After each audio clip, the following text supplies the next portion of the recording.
अदब नाजरीन, मैं हूं सनम एजाज। रात के बज चुके हैं 9:30, यानी 9:32 हो चुके हैं और 9:32 पर हम आपको दुनिया जहां की खबरों से रोशनास कराते हैं। शुरू करते हैं हजरत अल्लामा इकबाल रहमतुल्लाह अलैह के उस अजीम शेर से जिसने हमारी उस जन्मभूमि को भी याद किया हुआ है। पानी तेरे चश्मों का तड़पता हुआ सीमाब, ए वादिये लोलाब, ए वादिये लोलाब।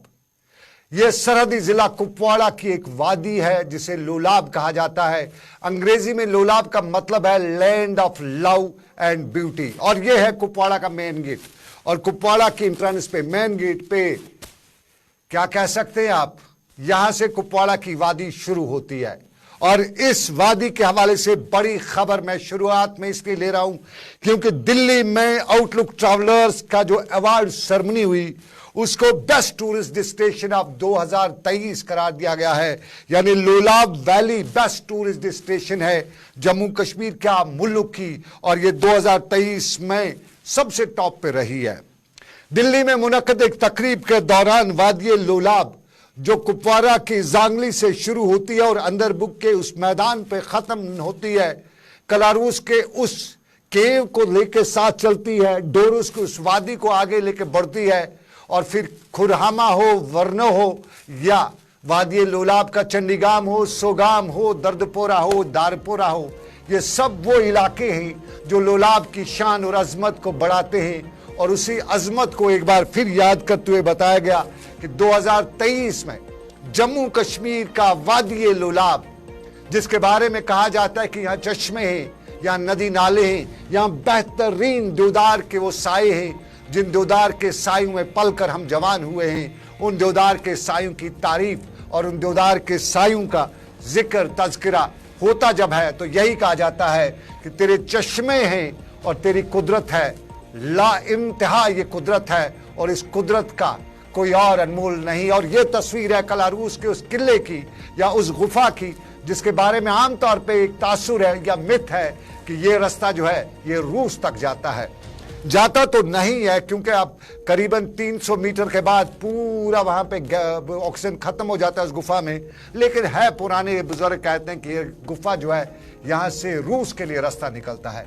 तो कभी रूस जाने को मन हो तो ना भी जा सकें इस गुफा से, लेकिन कम से कम रूस का आधा सफर इस गुफा से आप तय कर सकते हैं। तो वादी लोलाब की आवाम को, वादी लोलाब के कुपवाड़ा के लोगों को बहुत बहुत मुबारकबाद। एक बार फिर हिंदुस्तान की सबसे बड़ी खूबसूरत और बेहतरीन जगह के तौर पे लोलाब का नाम सामने आया है।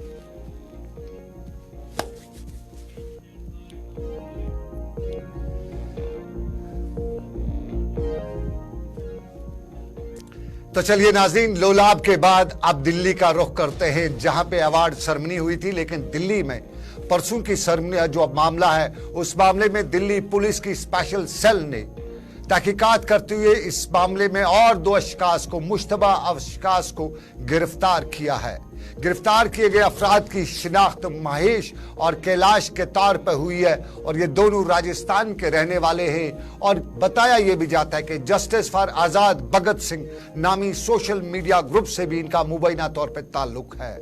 स्पेशल सेल दिल्ली के काउंटर इंटेलिजेंस यूनिट की तफ्तीश के दौरान ये बातें भी सामने आई है कि महेश भी खुद हमलावर टीम का हिस्सा बनने वाला था, लेकिन किसी वजह से उसको घर वालों ने रोक दिया।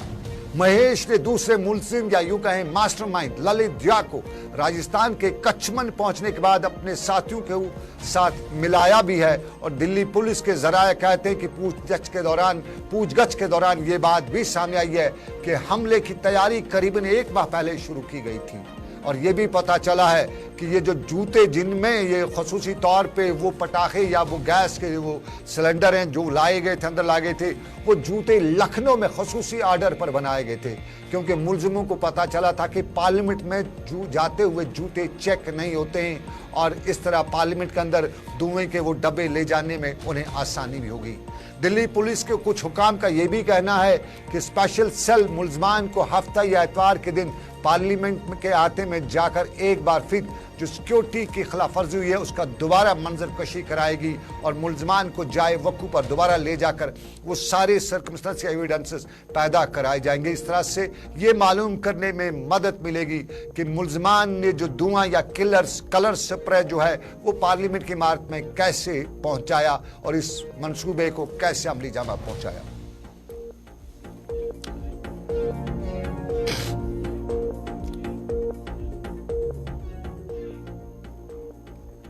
इधर दिल्ली की ही बात करें तो आज नायब वज़ीर-ए-आज़म या साबका नायब वज़ीर-ए-आज़म और साबका वज़ीर दाखिला सरदार या पहले मुल्क के नायब वज़ीर-ए-आज़म सरदार वल्लभ भाई पटेल की बरसी थी और आज उस मौके पर वज़ीर-ए-आज़म ने उन्हें खिराज अकीदत अदा करते हुए बताया कि सरदार वल्लभ भाई पटेल को अगर मर्द आहन कहा जाए तो बेजा नहीं होगा। उन्होंने जिस तरह से मुल्क को मजबूत रखने के लिए अपनी खिदमात अंजाम दी हैं वो काबिल तारीफ हैं और 70 साल पहले उन्होंने जिस दूर अंदेशी का मुजाहरा किया वह आज भी मुल्क के लिए मशअल राह है। मुल्क के पहले नायब वज़ीर-ए-आज़म और वज़ीर दाखिला को कई सियासी पार्टियों के लीडरान ने भी आज याद किया और कहा कि सरदार पटेल ने असूलों की सियासत की और मुल्क की तय उनकी खिदमात को भुलाया नहीं जा सकता है।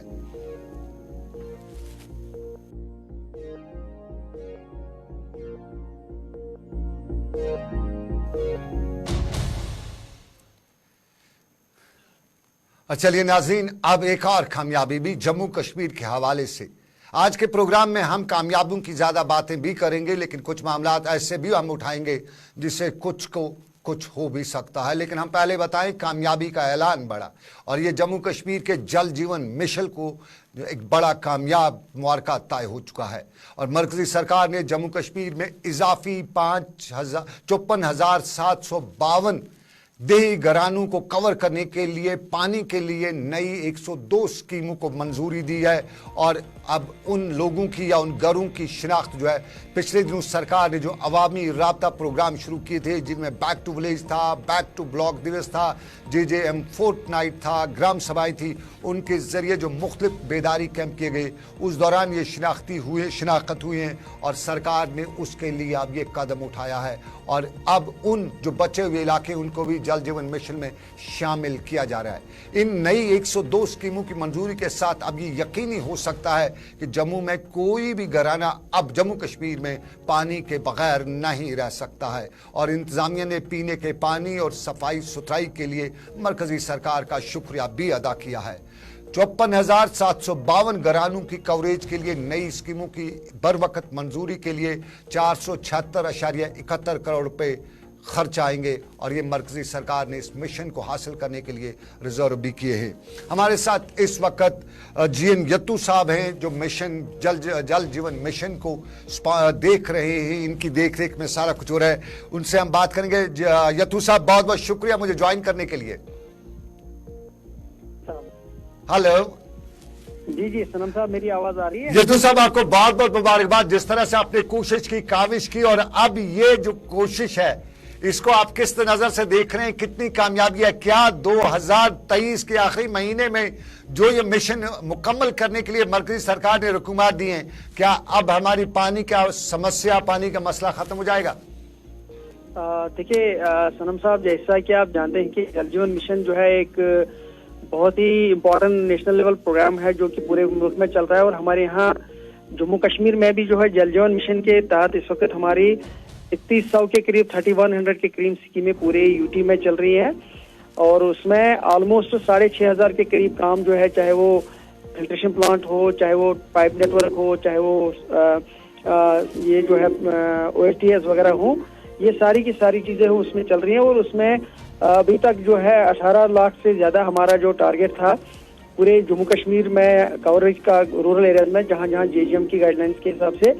हैबिटेशन जो है फॉल करती थी।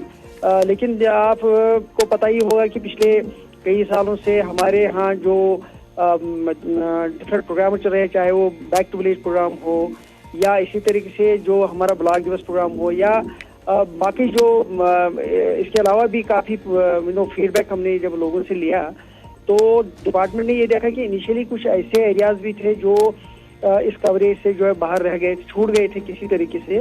तो फाइनली वो सारा कंसोलिडेट किया गया और पिछले 3-4 महीने से उस पर पूरी एक्सरसाइज हो रही थी और ग्राउंड टू थिंक करके हमने ये देखा कि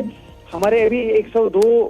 जो है वो स्कीमों का स्कोप और भी है जेजीएम में, तो उसके हवाले से हमने गवर्नमेंट ऑफ इंडिया को एक प्रपोजल सबमिट किया और हमें गवर्नमेंट ऑफ इंडिया के हम बहुत ही आभारी हैं, बहुत शुक्रिया उनका अदा करते हैं कि उन्होंने जो है 102 नई स्कीमें जो है वो सैंक्शन करी है। और मुझे पूरी उम्मीद है कि जो हमारे इलाके रह गए थे, जो कि बार बार इवन गुलिस्तान में भी मैंने कई बार सुना लोगों ने कहा कि हमारे यहाँ जेजीएम की स्कीमें अभी नहीं आई है, कुछ इलाकों में जेजीएम की स्कीमें जो है वो उनका फायदा हो रहा है। तो मुझे पूरी उम्मीद है कि ये 102 स्कीमें होने के बाद हमारे जितने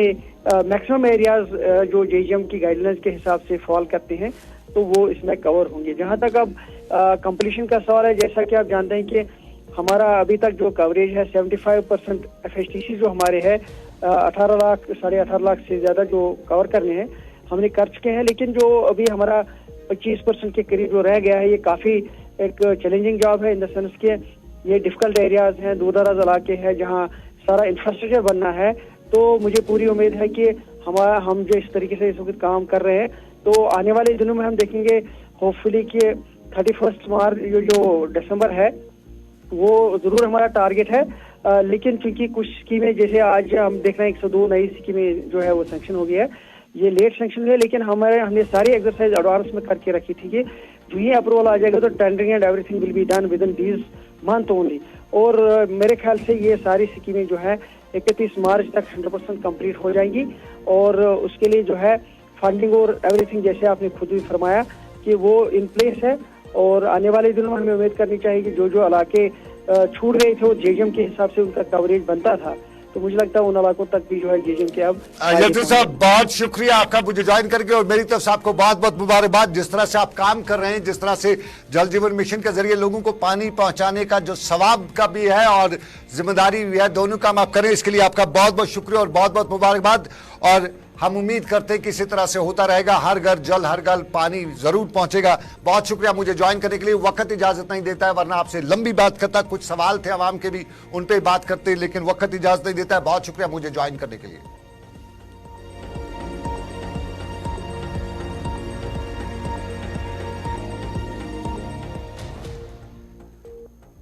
तो चलिए, जिंदगी का एक रुख और ये जम्मू कश्मीर से ही नजर आता है। एक रुख में अच्छा हो रहा है, हमारे यहाँ पानी पहुंचाने के लिए मरकजी सरकार फराग दिली से रुकूमात फराहम कर रही है, लेकिन अपने यहाँ किसी की जमीन लूटने का और किसी की जायदादों को हथियाने का सिलसिला बराबर जारी है। वो कोई दिन नहीं है जब हमें कॉल नहीं आती है। कभी खातून कॉल करती है, कभी यतीम औरत यतीम बच्चा कॉल करता है और बताता है कि मेरी जमीन लूट ली गई, मेरी जमीन हत्या ली गई, रेवेन्यू डिपार्टमेंट ने नकली कागज बना लिए, पटवारी को पैसा नहीं दिया, ऐसा किया, तहसीलदार को इंक्वायरी का ऑर्डर दिए तो उसने अलग से उल्टी इंक्वायरी कर दी। इस तरह के अक्सर मामलात आते हैं और इन मामलात में हमारा शहर श्रीनगर का शायद पहला नंबर आएगा, जहां हर तहसील से, हर पटवार खाने से इस तरह की रिपोर्टें आती हैं। लेकिन आज ईडी ने काम किया है। हमने पिछले साल ये खबर की थी, अगर आपको याद होगा, हमने बताया था कि श्रीनगर के शिवपुरा के इलाके में, श्रीनगर के कुछ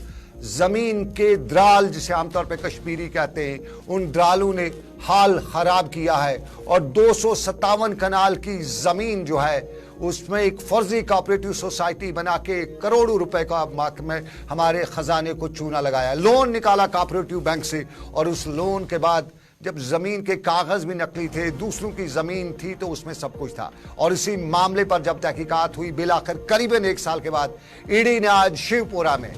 वो 257 कनाल और 19 मरले की जमीन जो थी उसको आज बाज़ाब्ता तौर पे क्रुक किया है और इस कीमत इसकी 193 करोड़ पे उस वक्त बताई जाती थी। और ये धोखाधड़ी से मुतालिक केस में जो है ये आज की क्रुकी की गई है। ये दरियाई जहलम के नाम से कोऑपरेटिव सोसाइटी बनाई गई थी और सोसाइटी का नाम रखा गया था Jhelum cooperative house building society. और श्रीनगर के लाल चौक के नजदीक इलाके में इसका दफ्तर भी बनाया गया था। कुछ लोगों से पैसे लेके बांदरबाट भी की गई थी और बेलाखिर कर्ज की मंजूरी भी बैंक से कराई गई। और आखिर में पिछले दिनों जब ईडी ने छापेमारी की, एनआईए ने छापेमारी की, तो चेयरमैन और दूसरे कुछ लोगों को गिरफ्तार भी किया। ताहम तहकीकात अभी आज भी जारी हैं। और मजे की कहानी यह है कि ये वो आम आदमी नहीं है जिन पे छापा पड़ा है। पिछली सरकारों में इनकी बड़ी पहुंच थी और जब हमने खबर की थी तो तब हमको सबक सिखाने का भी इन लोगों ने बताया था।